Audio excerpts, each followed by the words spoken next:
We're good? It is the Pete Sousa Show. We got a little bit of reverb, Zach. Is that because it's coming through the headphones? There we go. All right, we're good. We're good. We're ready to rock and roll.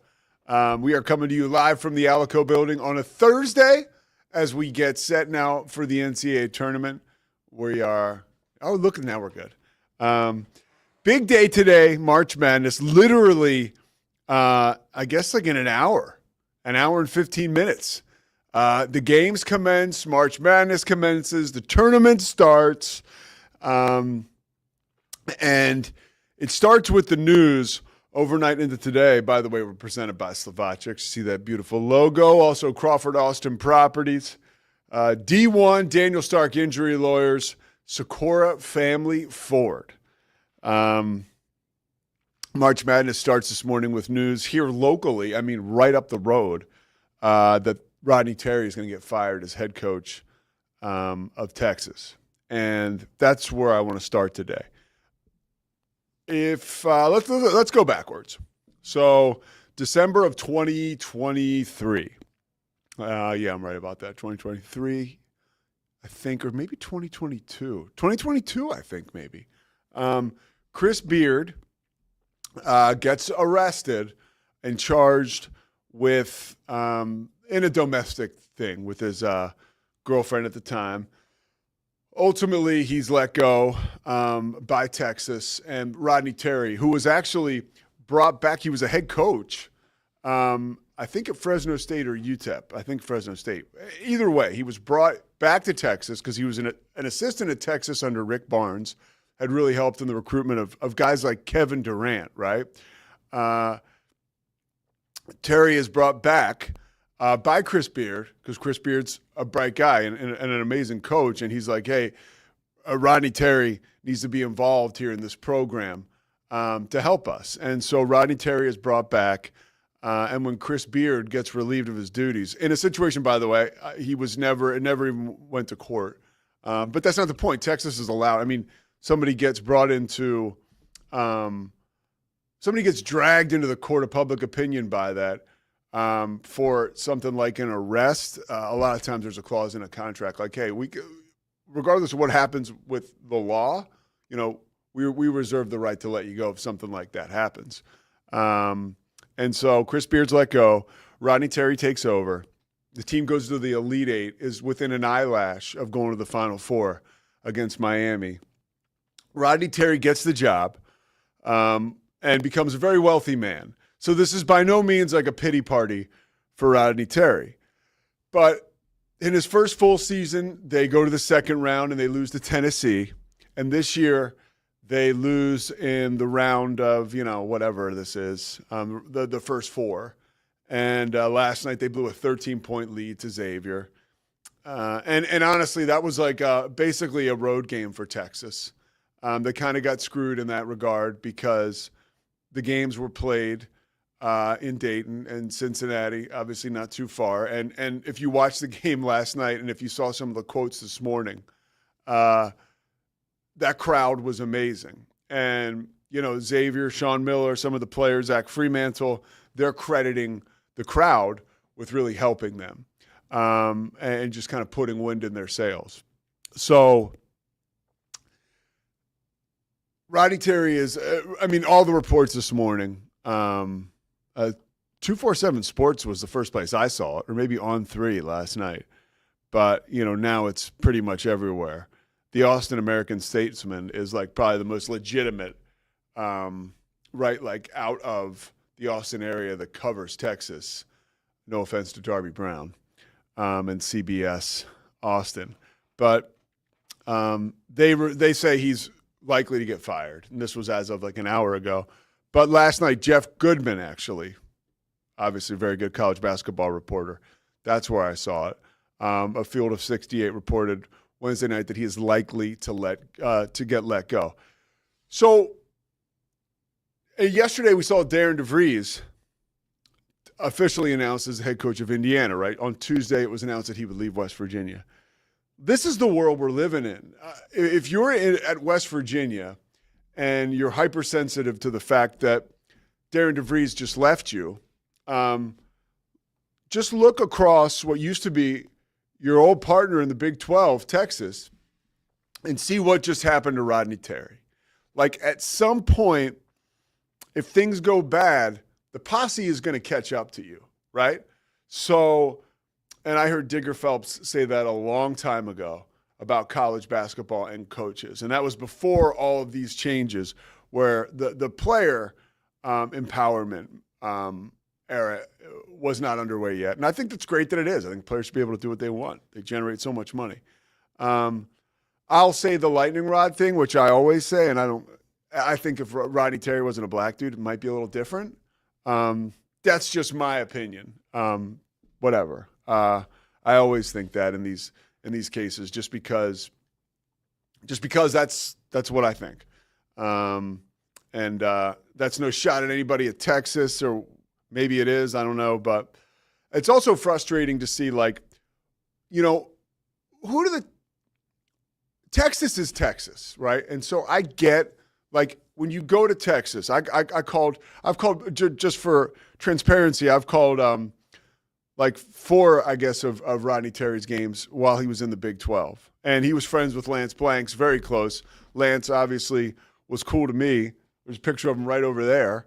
Lance is gone. He passed away. But Lance was, like, helpful in my career, big time. And he was somebody who left an indelible impact on me. And so I'm always loyal to a guy like Rodney Terry.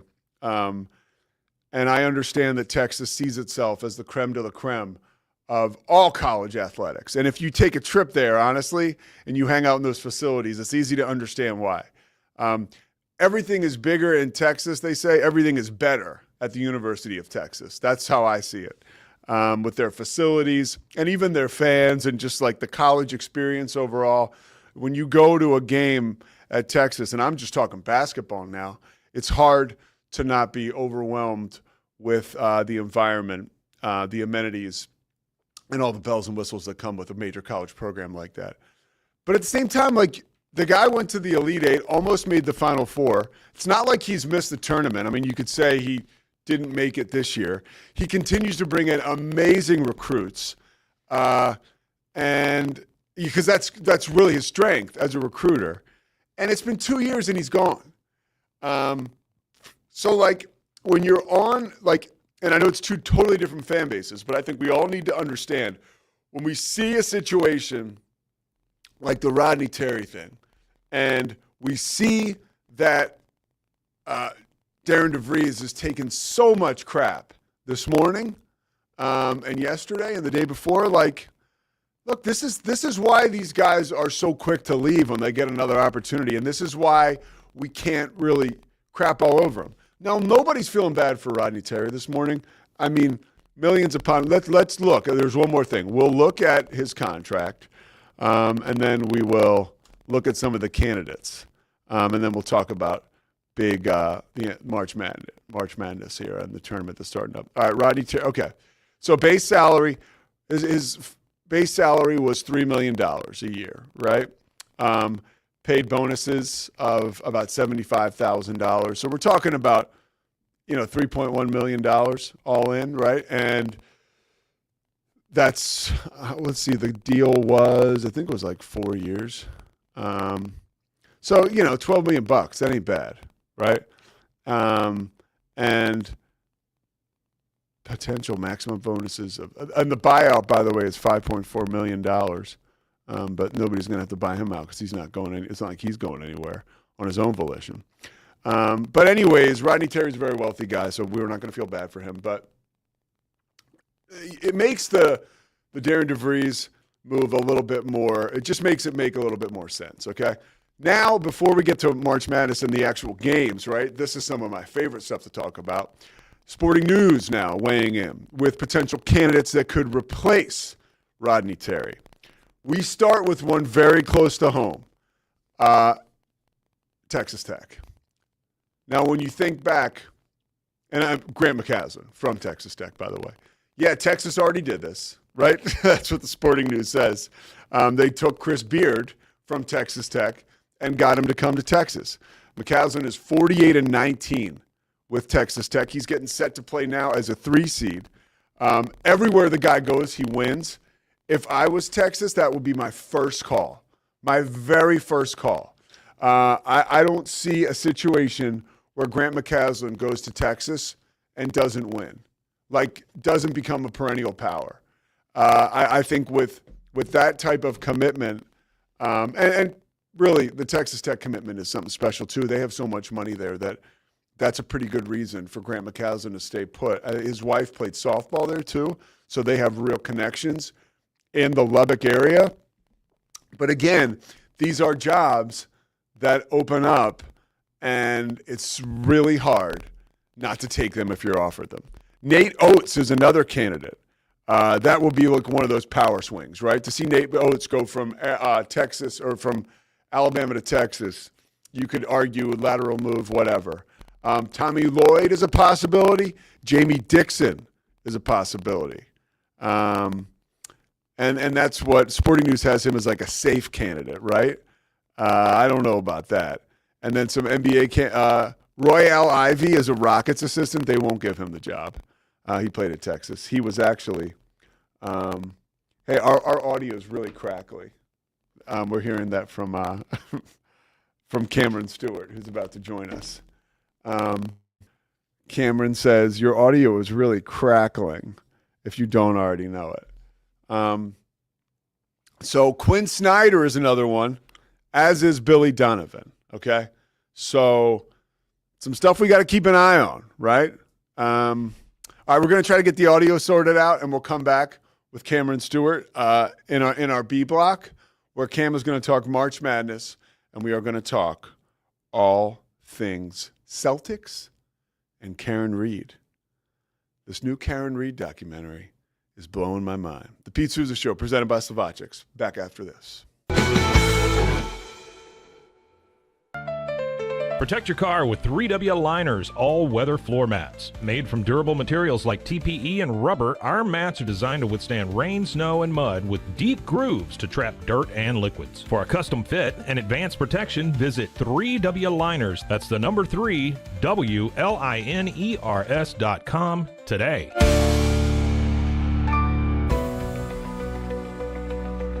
At 25 Home, our ultimate goal is to provide you with a transformative experience, making each day feel like it has an extra hour. We believe your home is more than just a space, it's a sanctuary where comfort, relaxation, and happiness thrive. Discover the difference at 25 Home today. Shop now at 25home.com. I need to get real excited. Sure. Okay.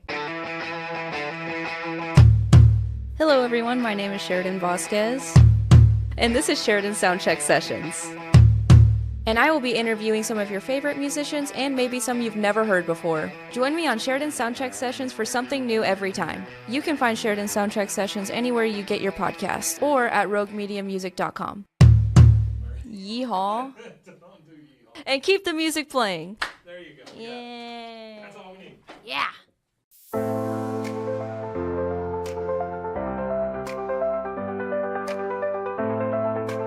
Get paid faster with Bill, the easiest way to send, receive, and manage your payments. No more delays, no more hassle. Whether you're a freelancer or a business, Bill makes payments seamless and secure, simple, fast, and reliable. Sign up today at Bill.com.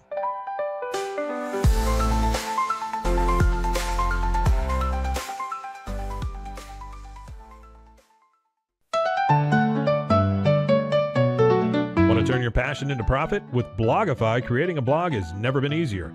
Build, customize, and grow your site with powerful tools designed for beginners and pros alike. Start sharing your story today and watch your audience grow with Blogify. Visit blogify.ai today for a free 3-day trial. That's Blogify, Blogify.ai today.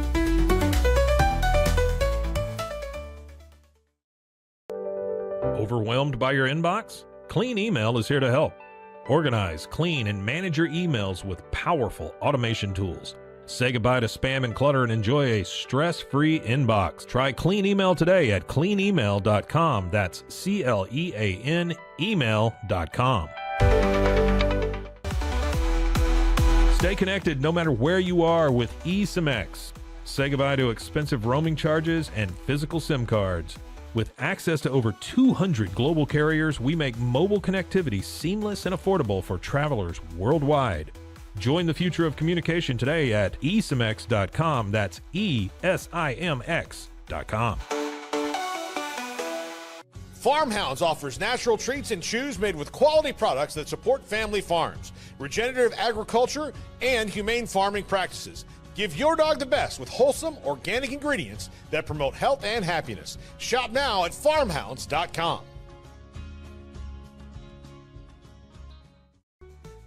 Easy Sun has been living fearlessly under the sun since 2016. Born from sailors' need for convenient sun protection, our mineral sunscreen is crafted with natural ingredients offering broad spectrum protection against UVA and UVB rays. Safe for your skin and the environment, stay protected on the go with Easy Sun, your ultimate sun care solution. Visit EasySun.com today. That's EEZYSUN.com.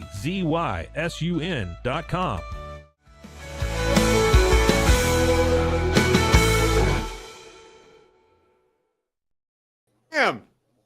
Pete. Hey, goddamn Cam Stewart. Hold on, Cam. I'm going to put the headphones on, okay? Okay, I'll allow it. Can you hear me, buddy? I got you. Hey, yo, it's MC Pete on the mic with Cam. You like it, Zach? Yeah.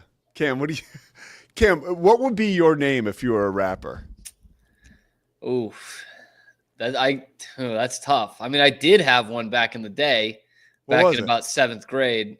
I believe it was Master Skittles, I think is what it was. I'd have to go back and check. Do you want to know what mine was? Yes, I would. Zach, you ready for this? Suburb. SUBHERB. Step aside, everybody. That is something. In the mean streets of Bryn Mawr? Well, no, this is when I was at Richmond. I had a hip hop radio show with my buddy Brian Talrico, and it was Suburb and Corleone. He was Corleone. He was Rico Corleone. And you know what? Hey, Brian. That sounds like a conflict of interest. Aren't they Corleones trying to beat Rico all the time? That's very good, Cam. Actually, I don't even know if Rico existed then, but yeah. That's really good. It didn't, and it's because of families like them that it does exist. There you go. Really. So, yeah, and Tal Rico, huge St. John's guy. His dad went to St. John's and season tickets, so good luck to them. Because I can remember the last time St. John's made any kind of real tournament run was really 1999. They were in the Elite Eight. Mike Jarvis was the head coach, and they lost. Speaking of Rico, how about the coaches that are going to be at that Providence Regional, huh? With Pitino, Calipari, Self, and Will Wade all right there. That's fantastic. Will Wade should be the first one they take. I said, I wonder if like the real fans are going to be able to get any seats or if the FBI bought all of them up. Wow, you are lethal, dude. See, this is what I'm talking about. Maybe it's been too long, but this is the kind of stuff you should take on the road. You know? I know. It should. It should, man. What's your initial reaction to the Rodney Terry's getting fired? Not surprised at all, man. I can't believe how much respect I lost for Rodney Terry and his tenure at UT. Why? Well, most pressingly, he's a fucking baby. Like he bitches and whines and moans, and I'm like, as much as this really fits the University of Texas, like they're not going to do anything if that's your attitude, like it's not going to happen. Like the great coaches don't really do, like obviously Danny Hurley loses his mind and Bobby Knight has a complaint for everything, but they don't go in the press conference afterwards and be like, yeah, we don't do horns down. We don't do that. And then, talk about how, they're up there celebrating in the handshake line. Like, that's classless. We win with class. And then, all right, that was one incident almost 2 years ago. And then they beat A&M, and he's in the handshake line going, yeah, like to the fans as he's shaking hands. I'm like, dude, that's fine, but you can't be both things. So I've never liked Rodney Terry. Okay. That's not true, because at first when they hired him, I thought that was a good call because he had been through a couple of regimes as like their lead recruiter, which today in college basketball, that's not an easy thing to do, to survive a couple of coaches in that kind of position. And then as an interim, he takes them to the Elite Eight. So I'm thinking this isn't just the interim bump. Like, this guy has been here. He's developed relationships with And he these was guys. a Division I coach at 2 stops before, UTEP and Fresno State. Yeah, and so I was thinking, like, this is a good hire. And I just think they have not maximized their talent since he's been there. I don't know. That's tough, though. I mean, they lost in the second round last year, and they're out, obviously, in the first 4 this year. Mm-hmm. It's not like they haven't made the tournament. And he went to the Elite Eight that year. You could say it's Chris Beard's. Barely made the tournament with a top 5 pick. Yeah. I think they should have given him one more year, but whatever. I mean, but here was my point this morning. I don't know if you heard it, but it's like people that are up in arms at West Virginia about Darren DeVries leaving. Like, look at a situation like this. This is why these guys leave all the time. Like, as much as people in West Virginia, and I get it, they're diehards. They do play for the whole state there, right? But this is how it goes. Like, you're telling me if Darren DeVries had 2 straight losing seasons, he wouldn't get fired. You know, like. Well, right? Right. No, he would. I think they're upset with him having the deal in place for a week. That doesn't sound too great. But, do you know what's funny? So I did their last home game. So, like, potentially, like, he met with us and spoke with us that Saturday morning. And, like, maybe he probably, like, almost sealed a deal. I don't know. Is that not crazy? Yeah, probably. Yeah. That is crazy. Weird. Yeah. It's weird. But, I mean, I've done that in jobs before. You know? Well, there you go. You know, so it's tough for me to blame too much. Yeah, it happens. All right, Kim. So I'm going to ask you a question. I want you to fill in the blank. Okay. Okay. Baylor. Okay. Go ahead. Baylor fans will be blank by the team this March.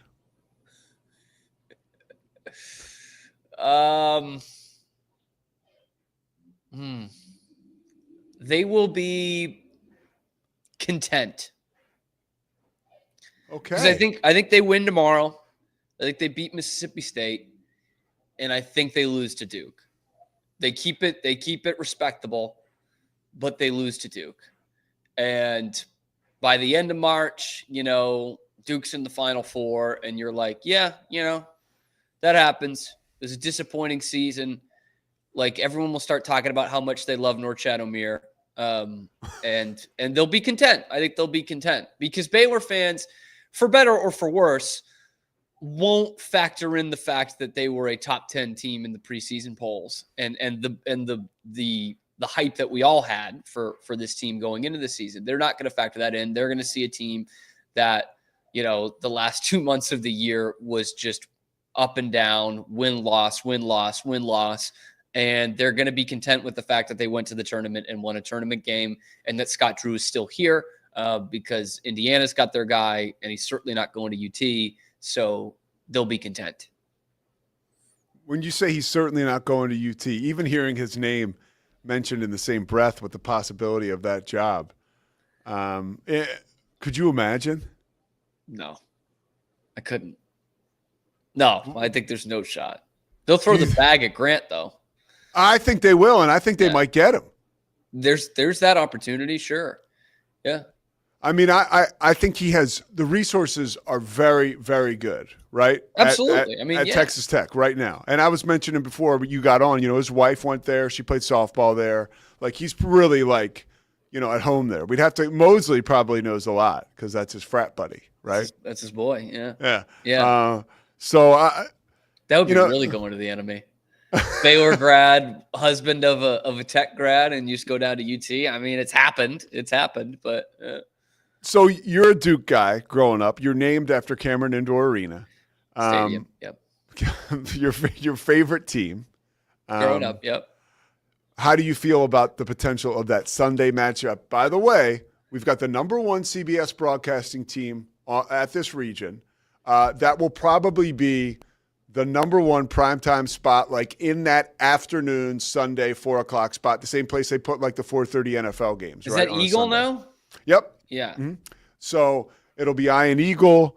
It's Grant Hill, I think, and it's Tracy Wolfson. Bias. I would not love to see Grant Hill on there. That's not fair.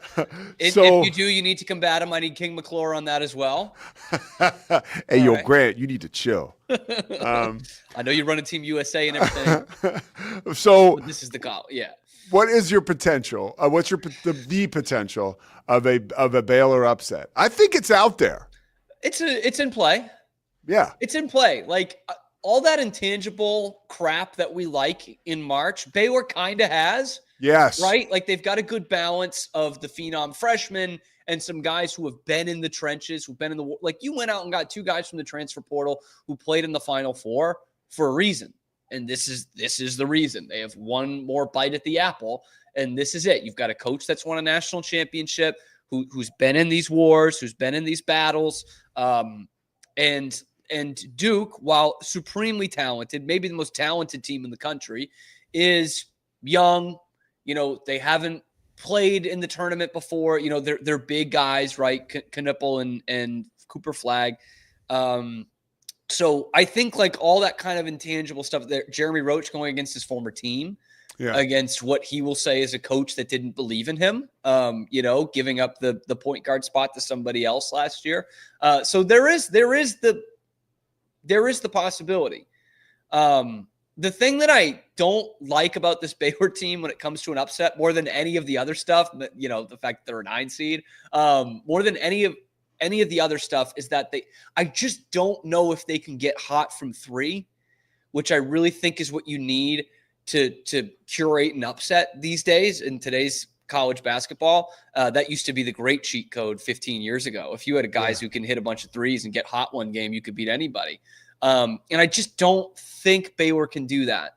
Like, I don't think there's a game where they can go, you know, 11 of 20 from 3. VJ would have to rediscover that January stroke, where right? he became the best 3-point shooter on the team. I mean, maybe he still is because the rest aren't that great. But VJ, by the way, is my equivalent, and you'll appreciate this as a hockey guy. He's potentially Baylor's hot goalie. Like, if VJ Edgecombe gets hot, like Baylor can go all the way to the Elite Eight. You know, like if he gets out of his mind, like he's that guy. And I think what goes in that, Pete, is, you know, we talked about Norchad Omier quite a bit. Like, it is pretty great for a 9 seed to have a guy you can pencil in for a double-double. And is going to play like he's going to do a lot of the dirty work for you too. Like the problem with the Duke matchup is I just don't know that they can guard both Cooper Flagg and Con Knipple. Maybe VJ can guard Knipple. But that's kind of the big thing for me. But yeah, when you pencil in a double-double from Norchad Omier, like that opens up a lot of avenues that a lot of 8-9 seeds wouldn't have. But by the way, this is also, they could very easily lose tomorrow. Yeah. I mean, we know. I ran through 2 simulations yesterday and both had them losing by 20. So really? Yeah, which I was a little surprised by, but yeah. What's the number? They're like a 1.5 point underdog? Yeah, it's something slim. I haven't checked today. I picked him in my bracket. Oh, so did I. I have him in the Sweet 16. Hell yeah. No, I actually, that's a lie. I don't. Oh, okay. But I thought about it though. At least you thought about it. I really did. But I was like, nah, I don't want to be that kind of idiot. All right. So Baylor is 1.5 point underdog. All right. Let's move on to the Celtics. Big sale today. What is it? $5.1 billion? $6.1 billion. $6.1 billion.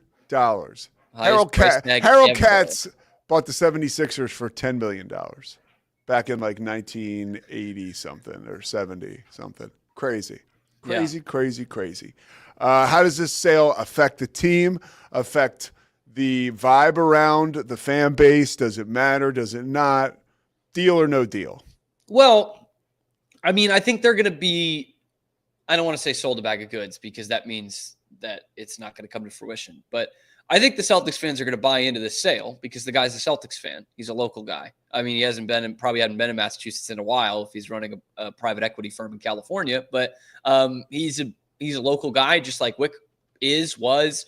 And I think the big part about all of this is buried in the fact that this guy, Bill Chisholm, if you will, isn't going to run the team until 2028.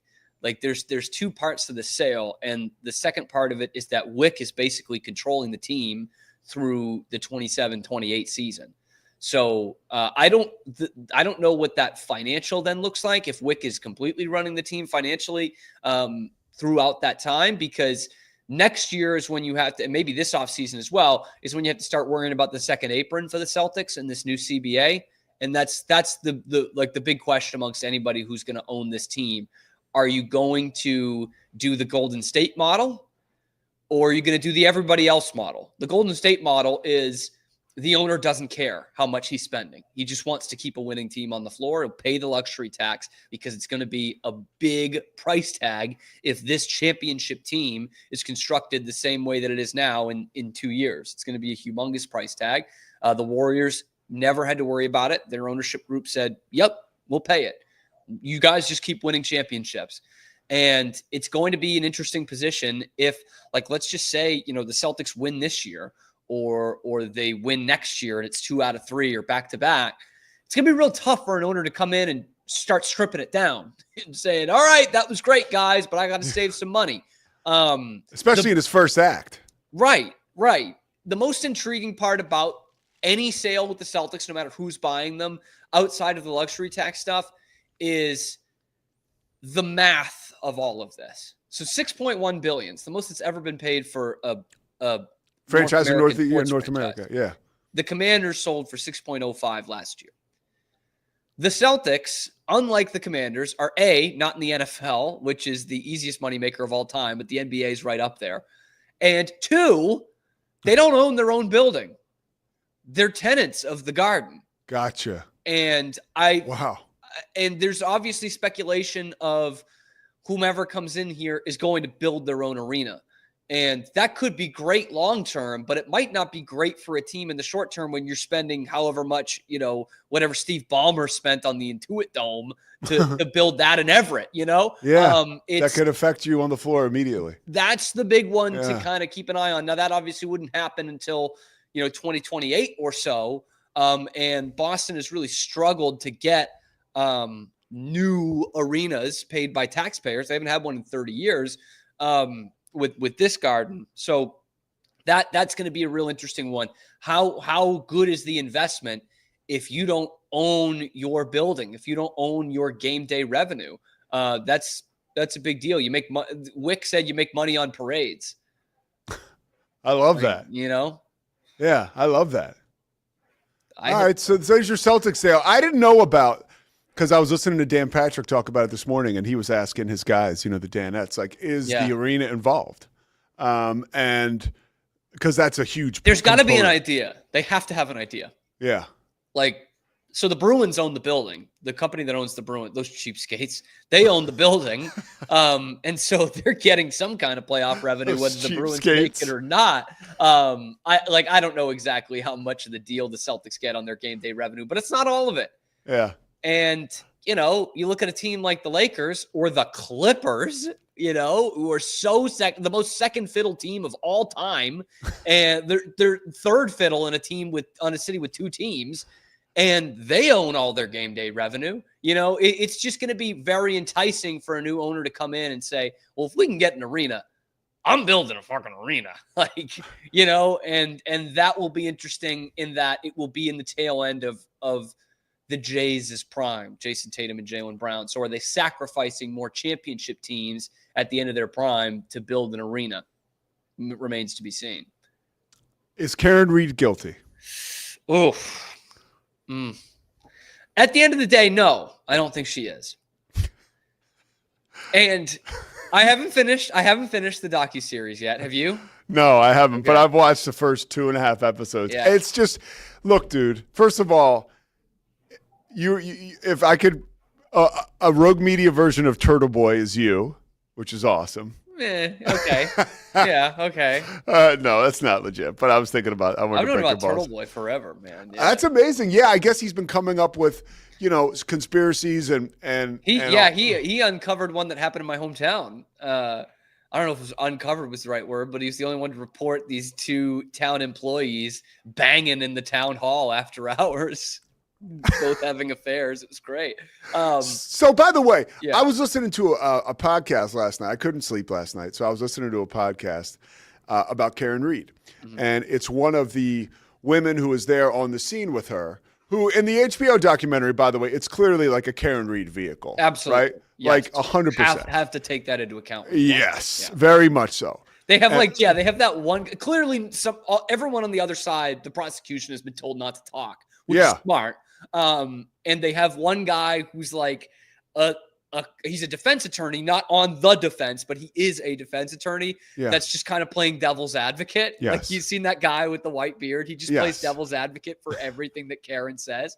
So they do something, but it is definitely Karen Reed approved. Yeah. Dude, have you heard? So I was listening to this podcast and they interview one of the women who was on the scene with her, one of the friends of John. And the woman said that when Karen knew exactly where this poor guy was, where it was like impossible. You know, it's whiteout conditions. You can't see 8 feet in front of your face. And she darts over like to where he was, this pile of snow, and he's there. And the woman says that Karen Reed lifted up John's shirt, lifted up her shirt, and lays on top of him in like what is described as a crazy scene. Like, have you heard that? No, I can understand the reasoning behind it, but I had never heard that. That seems like something that would come up here. They describe she feels that he's very cold and she's like, oh shit, this is the only way I can warm him up. Or the woman makes it sound like, God damn, I should have put the clip aside to play it. The woman sounds like it was just like a crazy move. Makes it sound like Karen was acting probably, crazy. yeah. But so they paint her. She was a nutty woman, I think. Could we say that? I mean, Is that okay in today's world? Yeah. And watching her talk, she's kind of nutty. You know? Can I say something that's going to sound mean, but I promise it's not? Yeah. Like, so you're engaged now, Pete. Oh, yeah. But as a man, you know, in your 40s and somewhat recently on the dating scene, like you've seen women like this. Oh, boy. Right? You're telling me. You know what I mean? Like, yes. They're not like horrible people, but they're a little high strung. They're a little extra. Like Karen Reed certainly seems like that. And the whole time in this documentary, you know, she's just like, she'll start to talk about John and be like, you know, this was tragic for John. I'm looking for justice for John, but also I'm fighting for my life right now. I'm fighting for like every fucking other sentence from her is like, I'm fighting for my life. And it's like, we get it. You are. This is an incredible circumstance, but we also understand that, Karen. It's episode 4. We get it. Yeah. So you do know this kind of, and we all kind of know this kind of person. Oh, dude, she ran hot. Like there was that situation. The voicemails, man. I mean, they look terrible now, but damn. Well, and the two of them, they're in Mexico, and the situation where she thinks that she caught him making out with somebody, and it turns out to be like a family friend. And the family friend, because John's drunk as like John's late sister's friend. Yes. And John is wasted, and he bumps into her, and the woman is like, John, go down there if that's where you're going. So Karen like just appears and is like, who the F is that? You know, and the woman the lobby, can hear them yelling. And the woman makes it clear, like, hey, like, nice to meet you. Like, I'm just like a friend. And Karen's like, you know, like, I don't give a F who you are. Like, get the F out of here. Right? Yes. Yeah. I mean, like, that is all I need to hear. Right? About that relationship, this woman. This was toxic, dude. Yeah, I mean, it definitely was. And John was the kind of guy, like, dude, if you have like a fiance, a serious girlfriend, you can't have like you can't have like all these girlfriends. John had all these friends that were girls. Yeah. You're gonna make your significant other crazy. Like even that whole situation, like at some point, it's like Pete blaming the victim here. I'm not. But I just think the whole situation was completely explosive, right? And the amount of alcohol involved with these people is troubling, dude. I mean, she had 10 drinks the night that he died. Yeah. She's claiming she only drank like 6 of them. I'm like, that's still a lot.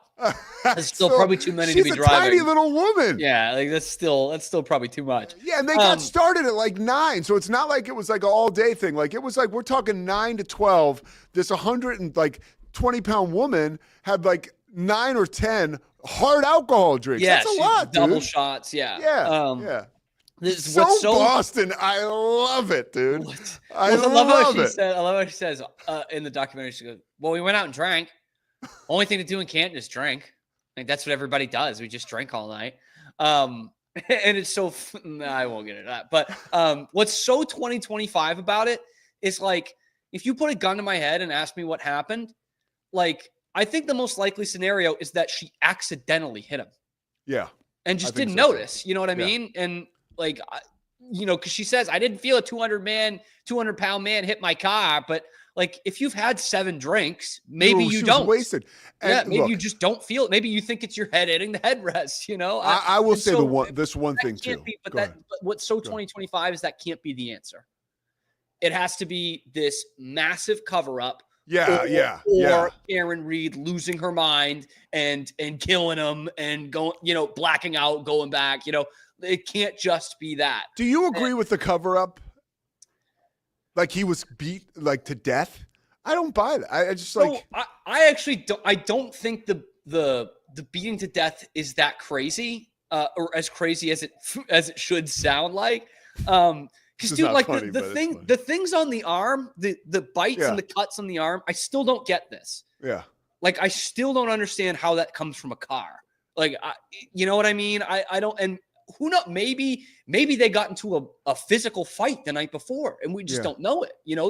That could have happened, and he just didn't tell anybody, and then the next day he's dead. That could be it. But then they bring in the expert who had offered herself up to the defense, actually, about the dog bite expert, who's like, yeah, this probably comes from a dog. This probably comes from a German Shepherd who was an aggressive dog that was in the house. And the only thing about that I can, like, the only narrative I can buy into is, the people are upstairs, so they have like 10 witnesses. There's a bunch of people in this house. And John comes in the front door and they bring him down to the basement. They're like, hey, like whatever, like, let's have a drink in the basement or something. I got to show you something. And they kick the shit out of him there. And maybe it goes too far. Maybe they intended to do it. What's the motive, Cam? That I don't know. See, that's the thing. And the other thing is, which is brought up in episode 4, which I didn't even know until this point. They have train tracks behind their house. And so instead of doing that, they put him on their own lawn. I get it's a blizzard, but like somebody can see him. He's on their own front lawn. Like they don't dispose of the body. Like they don't try to hide the body.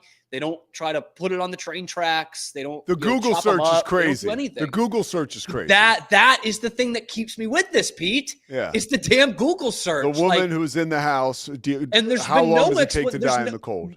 Yeah, there hasn't even been a bullshit explanation for it. There's been nothing. There's been no answers to that. How long does it take? How long does it take for a body to, what is it? Freeze in the cold, die in the cold? Die in the cold is what it said. Like that is fishy. And I know there was some beef between like some, I don't know, kind of cop beef between the guys beforehand, but there's also got to be, like, this is the same way I feel about the moon landing. Like, there's got to be a lot of people in cahoots that don't come out. 100%. I mean, and which I think is impossible. I mean, we can limit it to law enforcement. Again, with that example of all the witnesses, maybe they're upstairs and the music's playing and they don't hear it in the basement or something. Yeah. Like I think that's plausible. But you've got to have a lot of law enforcement people in on this. The crooked cops happen everywhere, but that's a lot to put together. A lot, dude. And the old saying, like, if 2 people know about something, one of them's going to talk. I mean, like, that is eventually that stuff comes out, and it's been a while, and a lot of people under a lot of pressure. All right, Cam. One thing. Have you gotten to the part about the car going into the garage, the police garage? No. Tell me. I mean, you'll see it in the doc, but it's harrowing. So they have in evidence, like the video of whatever the state police garage is, mechanic shop, whatever, the car coming in. And according to this video, like, you can see the side of the car that is supposed to be where the taillight's broken. You can't Yeah. really see that it is broken, but you can see that side of the car, and you can see the investigators going around it. So what the prosecution is saying is that, all right, if they were to tinker with the car right now, you'd be able to see it. Yeah, You'd be able to see him slam a club in it. And then you can see, like, there's a car kind of in the foreground in the corner that has police backwards. And so they find out that they mirrored the image. So it's the other side of the car that you're seeing, and you can see people going around the other side, but you wouldn't be able to see if anything's happening to it. So like, there's just enough seeds here that it's like, there's enough seeds here that I think she will be found not guilty. What does this say? Last question, I promise, about Boston. I mean, it doesn't paint the greatest light. I mean, Boston's got a history of corrupt politicians, corrupt cops. Like this ain't new. Which honestly, most every place does. Sure. You know, most major cities. Yeah, absolutely. Yeah. But the Boston, like, they're honestly. But when you have a Best Picture winner that's all about crooked cops and the mob, like, you get that reputation as well. So yeah. It's really amazing. When your greatest gangster of all time is also a rat, an informant, that happens. So it's pretty amazing, man. I love Boston, and the personality of it, of course, like the Karen Reed, like, being cute. I mean, that all plays into how we're so invested in this. It's the trial of the decade right now. Like it or not, it really is. And I think that, when is this going to go back on trial officially? When does it start? Like 2 weeks? Know. Yeah, I think it's 2 weeks. I saw the date the other day. It's April. Yeah. And by the way, this obviously it's a big national story. This has a vice grip on Massachusetts. Yeah. Like, so I went home for a wedding last summer, like end of June, early July, and we have a 4th of July party at our house. It's all family, 60, 70-year-old people. And that's all anyone talked about, because they're all retirees now, and they just watch the Karen Reed stuff all day. Yeah. And we have some that live in Dedham or next to Dedham, and they're like, we can't go by the courthouse. It's a mob scene. Sports Talk Radio in July is talking about it because there's nothing else going on. I love it. Yes. It is everywhere. Dude, it's everywhere. March.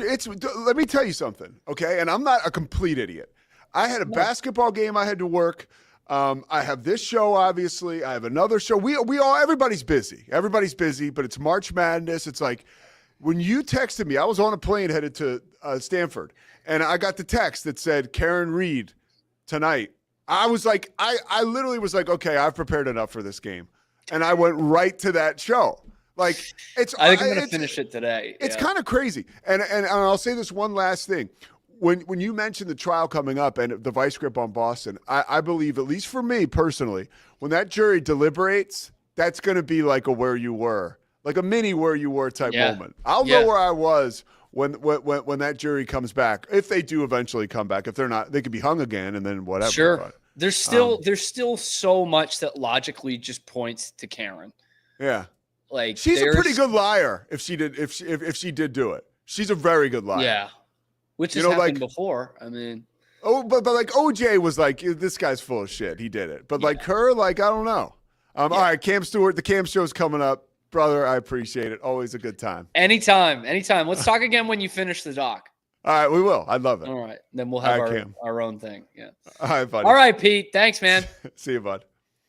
All right, Zach, can we take Cam away? And then I'll wrap it up. All right. That was Cam. That was a lot of fun. The Karen Reed documentary, A Body in the Snow, is on HBO right now. And boy, it is mesmerizing. And now it's time to stop talking about Karen Reed and turn the page to March Madness. One last thing about Madness. Christy, my fiance, is wonderful. And she's on it with all kinds of stuff. And she's really helped me out with my dog, Sadie. Not only, Sadie's a part of it's all our family now, right? But Sadie's really, her kids are just amazing with Sadie. Christy's amazing with Sadie. She's taking her today for an interview at a new doggy daycare. I mean, it's great, right? But there's been drugs that have been introduced to my dog since Christy has come into my life, trying to get like this dog right. A lot of scratching from Sadie. Maybe there was some skin irritation or rashes. And lucky for us, Christy's sister is a is a vet. So, I mean, we got help on speed dial. So Sadie's, scratching and itching. And if you're a dog owner and you see your dog scratching, it's always kind of like, God damn it. So, and Christy's like next level with that kind of stuff. So she was like, we got to fix this, which is the right way to be. Not like how I am. It's just like ignore it and it'll probably go away soon, But anyways, she was put on steroids. We're talking like 6 months ago, okay, for this irritation and this rash. And the scratching has stopped significantly, as has shedding and other stuff. The problem is my dog is now like Lyle Alzado. Like she's on steroids for 6 months now. And she's constantly looking to engage with humans if they're not paying attention to us. Or if we're not paying attention to her, it's almost like she's going to start to talk. My dog is now menacing. She paces when she's not getting attention. She barks when you're not talking to her. She is a roided out dog. And it needs to stop. So as much as we want to get this dog healthy, I need to make a push. I did this morning. Christy's going to follow up with her sister. I can only hope that they'll both be honest, because sometimes in Christy's family, they can decide something is one thing, and that's just what it is. And I fear that's what we could be up against here. So my dog might live forever, but the only problem is she's like the Incredible Hulk of dogs now. So wish me luck with that. And hey, good luck to everybody in their pool. I will give you my final four.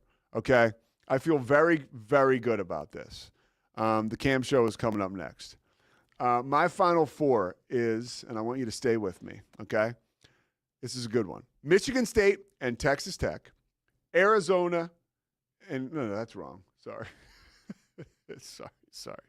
I have Arizona and Houston and Michigan State and Texas Tech. And then I have Texas Tech beating Houston. In another pool, I have St. John's beating Houston in the final. So I have two different Final Fours. But either way, I got 5 teams in the Final Four. I got Michigan State, Texas Tech, Arizona, Houston, and then I slipped St. John's in one. So that's it, the Pete Sousa Show. We rock and roll tomorrow. We're going to be back. We're talking Texas basketball again tomorrow. We got a friend of the show dialed in with Texas basketball. And we're going to get to the bottom of the Rodney Terry thing, but of course, instant reaction to all the March Madness. That is all for now. We will see you on Friday. It's the Pete Sousa Show. Sports. We definitely love our relationship and love Extraco. It's been an amazing experience. They made the PPP process easier. They were reaching out to me saying, what can I do to help you? That made a huge difference because my stress level, when we shut down, to afterwards was night and day. Our experience with Extraco has been phenomenal since the very beginning, so we love Extraco.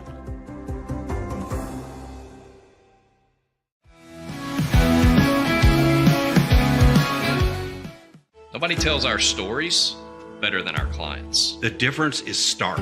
I was rear-ended at 70 miles an hour. I was injured, had a concussion. The insurance company, they delayed. They were playing games from the initial conversation. They weren't going to help me. The biggest thing I learned through this is that you can't go through this alone. I called Daniel Stark. They were going to help me and everything was going to be all right. Daniel Stark got me 10 times the insurance company offered. The difference is stark.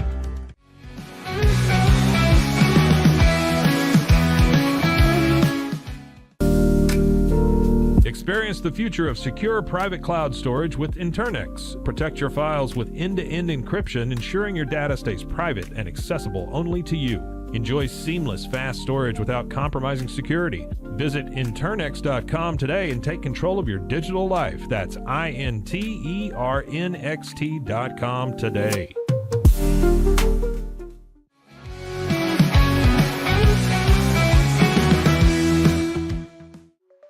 Protect your online privacy with NordVPN. Browse securely, access content from anywhere, and keep your data safe with military-grade encryption. Whether at home or on the go, NordVPN ensures your digital freedom. Stay secure. Download NordVPN today at nordvpn.com. That's NORDVPN.com.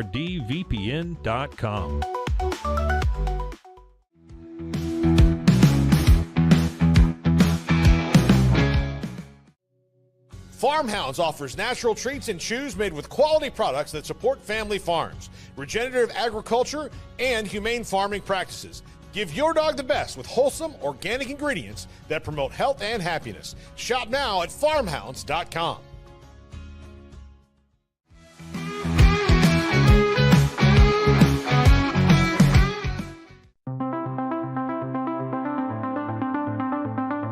Transform your workspace with Hanomi Ergonomics. From adjustable chairs to standing desks, we provide solutions for comfort and productivity, whether at home or in the office. Improve your posture, reduce strain, and work smarter. Visit us at hanomi.co today. That's HINOMI.co today.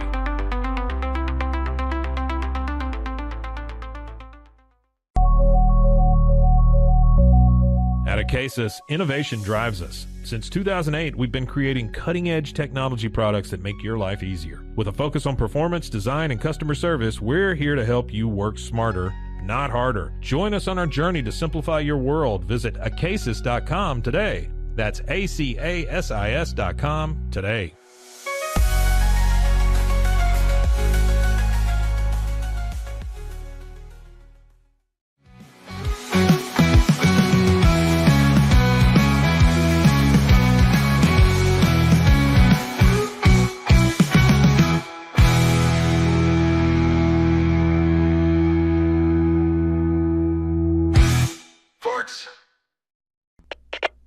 We